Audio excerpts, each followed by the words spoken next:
Assalamualaikum warahmatullahi wabarakatuh. Selamat pagi kepada Bapak Ibu penguji. Semoga Bapak Ibu penguji di bawah lindungan Allah Subhanahu wa taala. Baiklah, perkenalkan, nama saya Edwin Texas. Saya akan mempresentasikan proposal saya yang berjudul Perlawanan Jamaah dan Pengurus Masjid terhadap Kebijakan Pemerintah tentang Mitigasi COVID-19, Studi di Kelurahan Batu Panjang, Kecamatan Kota Tangah, Kota Padang. Baiklah, masuk ke latar belakang. Virus Corona atau COVID-19 pertama kali diidentifikasi di kota Wuhan, Cina pada akhir Desember 2019. Virus ini menyebar ke seluruh penjuru dunia, termasuk ke Indonesia. Di Indonesia sendiri, virus ini teridentifikasi pada Maret 2020. Guna untuk pencegahan dari penyebaran virus COVID-19 ini, pemerintah Indonesia mengeluarkan Peraturan Presiden Republik Indonesia Nomor 21 Tahun 2020 tentang pembatasan sosial berskala besar dalam rangka percepatan penanganan COVID-19. Peraturan ini membatasi aktivitas masyarakat untuk berpergian keluar dari daerah tempat tinggalnya dikarenakan mudahnya penyebaran dari virus COVID-19 itu sendiri. Selain dari peraturan pemerintah Republik Indonesia, Majelis Ulama Indonesia juga mengeluarkan fatwanya nomor 14 tahun 2020 tentang penyelenggaraan ibadah dalam situasi wabah COVID-19. Fatwanya tersebut mengharuskan setiap orang di Indonesia untuk melakukan ikhtiar menjaga kesehatan dan menjauhi setiap hal yang diyakininya dapat menyebarkan terpaparnya penyakit, karena hal itu merupakan bagian dari menjaga tugas pokok beragama. Untuk itu, warga Indonesia diharuskan untuk sholat di rumah saja. Selanjutnya itu, Gubernur Sumatera Barat juga mengeluarkan Peraturan Nomor 20 Tahun 2020 tentang pedoman pelaksanaan pembatasan sosial berskala besar. Dalam peraturan ini juga tertulis larangan sholat berjamaah di masjid bagi masyarakat yang berada di Sumatera Barat. Namun, peraturan yang dibuat oleh pemerintah tersebut mendapat penolakan dari masyarakat, terutama para jamaah dan pengurus masjid, tetap melaksanakan sholat jamaah di masjid. Hal itu juga terjadi di Kota Padang, terkhususnya di Kelurahan Batu Panjang. Berdasarkan pengamatan yang peneliti lakukan, peneliti melihat bahwa masyarakat yang berada di Kelurahan Batu Panjang banyak yang mulai tidak peduli dengan kasus COVID-19 ini. Hal ini mungkin dikarenakan sudah tidak adanya lagi peningkatan kasus COVID-19 di Kelurahan Batu Panjang. Hal itu menjadi alasan masyarakat itu lengah dan menganggap COVID-19 di Batu Panjang sudah tidak ada lagi. Dengan perilaku masyarakat yang tetap melaksanakan sholat berjamaah di masjid, tidak menggunakan masker, tidak menjaga jarak, dan membuat kerumunan, hal itu akan menimbulkan kasus baru melalui klaster dari jamaah dan pengurus masjid. Dari latar belakang yang sudah saya jelaskan tadi, saya mengambil rumusan masalah, yaitu mengapa jamaah dan pengurus masjid tetap melaksanakan sholat berjamaah di masjid dalam masa pembatasan sosial berskala besar. Selanjutnya itu tujuan penelitian. Tujuan dari penelitian ini dibagi menjadi dua, yaitu ada tujuan umum dan tujuan khusus. Tujuan umum dari penelitian ini yaitu memahami dasar perlawanan jamaah dan pengurus masjid terhadap kebijakan mitigasi COVID-19 di Kelurahan Batu Panjang, Kecamatan Kota Tangah, Kota Padang. Selanjutnya itu tujuan khusus. Tujuan khususnya terbagi menjadi dua. Yang pertama, mendeskripsikan bentuk perlawanan jamaah dan pengurus masjid terhadap kebijakan mitigasi COVID-19 di Kelurahan Batu Panjang, Kecamatan Kota Tangah, Kota Padang. Yang kedua itu mengetahui alasan jamaah dan pengurus masjid tetap melaksanakan sholat berjamaah di masjid pada saat PSBB. Selanjutnya masuk ke manfaat penelitian. Manfaat dari penelitian ini terbagi menjadi dua. Yang pertama itu manfaat akademis, yang kedua itu manfaat praktis.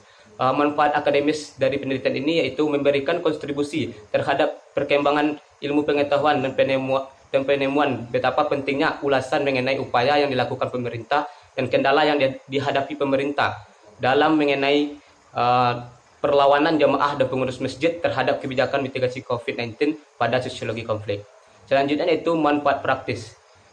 Manfaat praktis dalam penelitian ini diharapkan bisa menjadi bahan masukan bagi peneliti lain, khususnya bagi pihak-pihak yang tertarik untuk meneliti permasalahan ini lebih lanjut. Selanjutnya itu masuk ke tinjauan pustaka, di mana tinjauan pustaka dalam proposal ini ada perlawanan, mitigasi penularan COVID dan PSBB. Yang pertama yaitu perlawanan. Perlawanan menurut Kamus Besar Bahasa Indonesia adalah proses, cara, pembuatan, dan usaha untuk melawan suatu tindakan yang dialami. Sedangkan perlawanan merupakan segala tindakan yang dilakukan oleh orang ditujukan untuk mengurangi atau menolak segala perilaku maupun peraturan yang dibuat oleh pihak atau pemerintah tersebut. Selanjutnya itu mitigasi. Mitigasi adalah tindakan yang bertujuan mengurangi dampak baik itu bencana alam maupun bencana buatan manusia pada suatu bangsa dan masyarakat.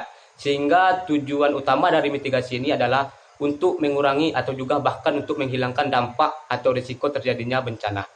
Selanjutnya yaitu mitigasi penularan COVID-19 yang dikenal juga dengan virus corona ini pertama kali diidentifikasi merabak kasus penyakit infeksi paru di kota Wuhan, Cina.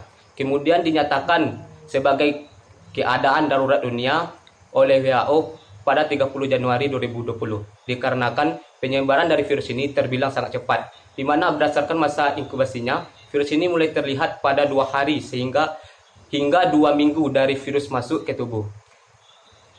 Inkubasi itu sendiri adalah masa yang dibutuhkan mulai dari virus itu masuk ke dalam tubuh sampai menimbulkan gejala-gejala penyakit.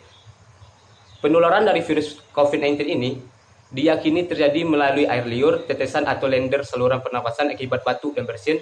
Selain itu, virus ini mirip dengan penyakit flu. Rata-rata gejala yang muncul pada pasien yang terkonfirmasi COVID-19 ini akan muncul setelah 5-6 hari setelah virus ini masuk ke dalam tubuh. Selanjutnya PSBB. PSBB pertama kali diterapkan di Indonesia pada tanggal 10 April 2020. PSBB merupakan suatu upaya yang dilakukan pemerintah untuk memutus mata rantai penyebaran virus COVID-19. PSBB ini dianggap salah satu langkah yang efektif dalam mengurangi penyebaran virus COVID-19 ini. Jika masyarakat patuh dengan protokol kesehatan yang telah ditetapkan oleh pemerintah tersebut. Selanjutnya itu masuk ke tinjauan sosiologis. Dalam penelitian ini, peneliti menggunakan teori interaksionalisme simbolik dari Herbert Blumer. Menurut Blumer, interaksi dari manusia dijembatani oleh adanya penggunaan simbol-simbol dan tindakan-tindakan orang lain. Di mana dalam menjelaskan teori Blumer membagi menjadi 3 premis, yaitu yang pertama, manusia itu bertindak terhadap sesuatu berdasarkan makna-makna yang ada pada sesuatu itu bagi mereka. Yang kedua, makna tersebut berasal dari interaksi sosial seseorang dengan orang lain. Yang ketiga yaitu makna tersebut disempurnakan di saat proses interaksi sosial berlangsung. Peneliti tertarik untuk menggunakan teori ini karena peneliti merasa teori ini cocok untuk membahas permasalahan dalam penelitian ini, karena di sini peneliti melihat terdapat penangkapan makna yang berbeda antara pemerintah dengan masyarakat. Selanjutnya yaitu penelitian relevan. Yang pertama yaitu penelitian yang dilakukan oleh Nur Hidayah pada tahun 2020 yang berjudul Dari Jabariyah ke Qadariyah hingga Islam Progresif,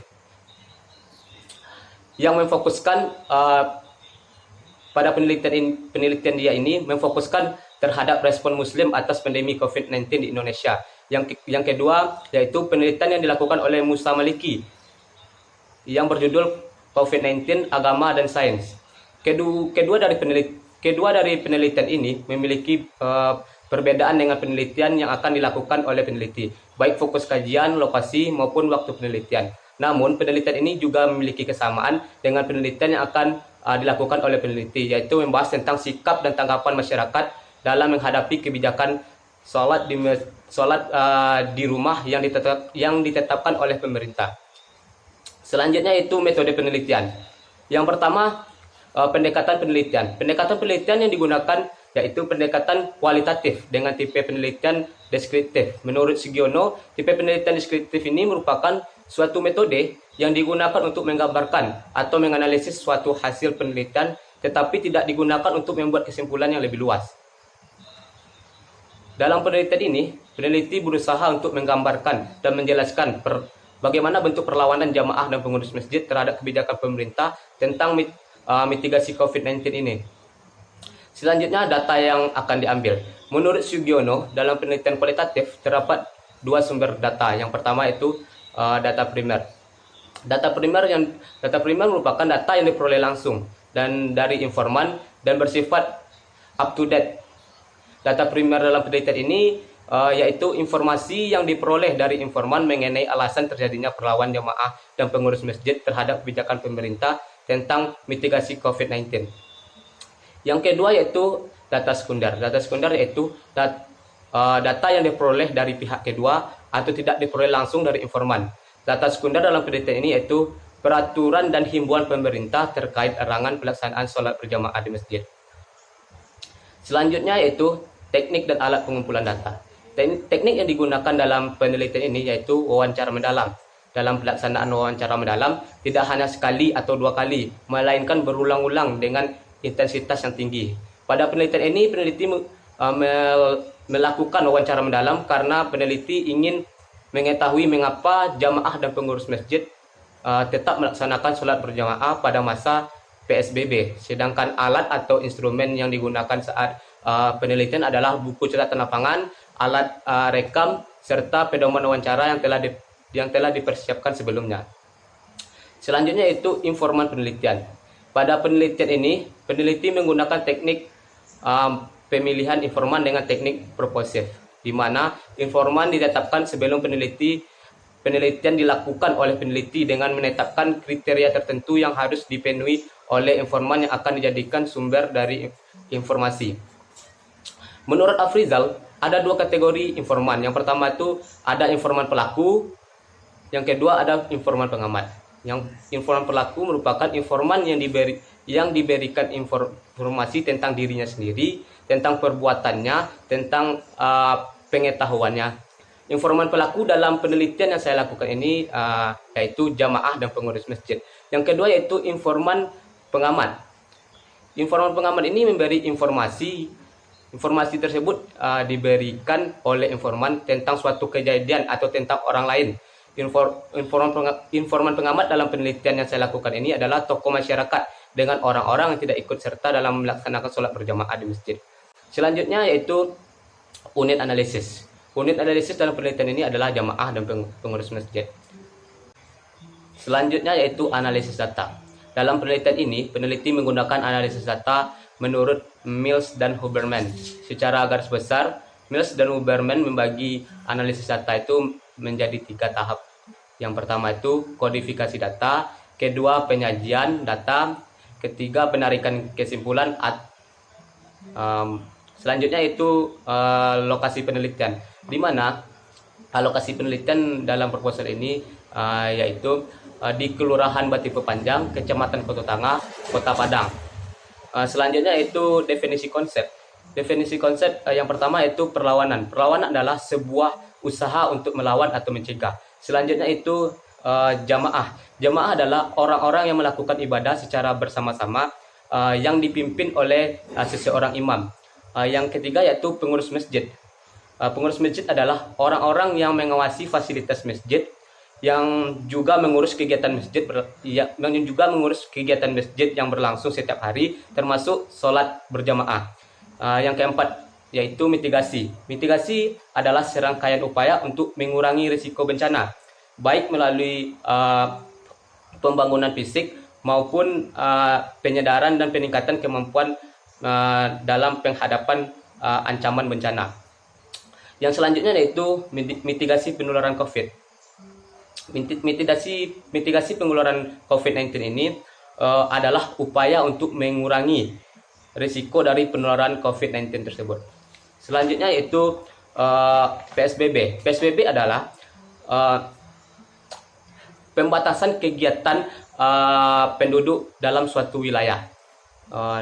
Selanjutnya itu jadwal penelitian, di mana jadwal penelitian yang saya buat pada survei awal dilakukan pada bulan September, bimbingan proposal dilakukan pada bulan Oktober sampai bulan November, seminar proposal dilakukan pada bulan November, penelitian lapangan dilakukan pada bulan November sampai Desember, analisis data dilakukan pada bulan Desember sampai Januari, penulisan dan bimbingan skripsi dilakukan pada bulan Desember sampai Januari, dan ujian skripsi dilakukan pada bulan Februari. Mungkin sekian presentasi proposal saya ini. Kalau ada kata-kata saya yang salah, mohon maaf. Assalamualaikum warahmatullahi wabarakatuh.